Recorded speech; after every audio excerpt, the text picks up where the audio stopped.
You've said President Biden's decision to drop out of the race may actually have strengthened his hand. What do you mean by that? I think it is free from any other consideration beyond what really genuinely helps Israel, what should be done.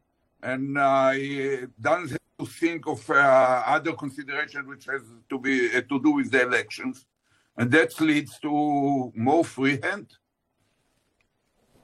And do you think, you say it allows for more freedom from potentially the pressures of voters, but how exactly do you think that changes the administration's relationship with Netanyahu? I think that administration is not the problem. President Biden stood by Israel in an unprecedented way from day one of this crisis.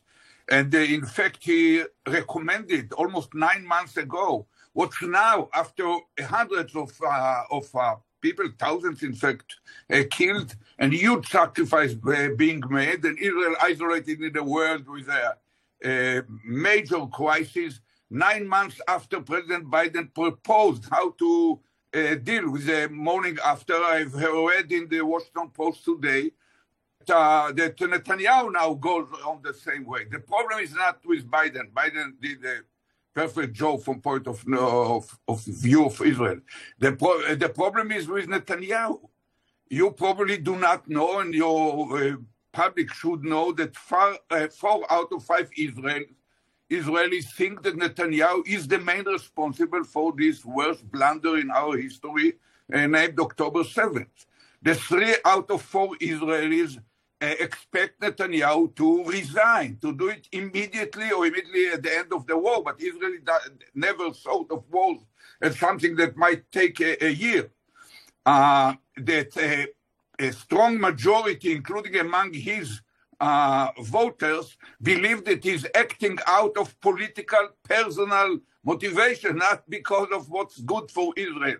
So a man who totally lost the trust of his public cannot actually represent us in the Congress in a genuine manner. It's true that Hamas is a barbarian group of murderers. We have compelling imperative to make sure that they will not reign over Gaza and won't be able to threaten Israel. But having said that, the way that Netanyahu strategically leads the war is the worst performance ever. You know, it's in democracy you sometimes listen and you think that a stable baritone and a perfect English is a good replacement for courage, for character, and for integrity. That's not the case in Israel. We expect leaders to project strength, competence, and optimism. Netanyahu cannot provide either one. And as you mentioned, I mean, we have been monitoring protests that have been happening across Israel in regards to how Netanyahu's handling of this. And there are major questions over preparations in the country ahead of October 7th. And it's likely why not everyone here in Congress in the United States wanted to extend this invitation. Take a listen to Senator Elizabeth Warren. I'm not going because Benjamin Netanyahu has led that region into a complete humanitarian disaster. He has put his own personal interests ahead of the interests of the people of his country, and what he has done in Gaza is unspeakable. Now, this is the 4th time Netanyahu will speak to the United States Congress. That's more than Winston Churchill, I should note. But from your perspective, what do you see as Netanyahu's influence on Washington and U.S. lawmakers at this moment in time, more or less than what it has been in the past? Much less. I think it's clear to everyone.